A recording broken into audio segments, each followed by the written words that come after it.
मैं हूं शुमाइला नवाज और नजर डालेंगे हेडलाइंस पर। और 22 अप्रैल को भीरा के मदरसे से लापता होने वाली बच्चियां बरामद। पुलिस ने आलिया की निशानदेही पर नईमा का पता लगाया।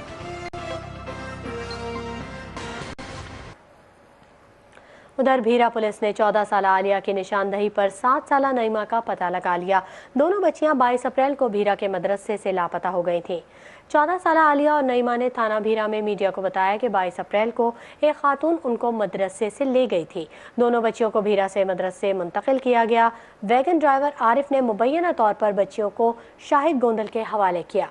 दोनों बच्चियों को बाद में बिस्मिल्लाह चौक सैटेलाइट टाउन सरगोदा उसके घर मुंतकिल किया गया।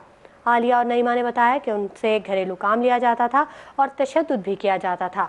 आलिया मौका पाकर घर से फरार होकर झंग पहुंच गई। मुकामी लोगों ने इसे भीरा पुलिस के हवाले किया। आलिया की निशानदेही पर पुलिस ने सरगोदा से नईमा को बरामद किया। तफ्तीशी officer assistant sub inspector Ahmad Sher ने मीडिया को बताया कि हकायक तक पहुंचने के लिए मोहम्मद सलीम राजपूत, आरिफ ड्राइवर मोहम्मद शफीक और इरशाद हुसैन से तफ्तीश जारी है। उन्होंने ये भी बताया कि कारी हफीजुर रहमान बेगुनाह है।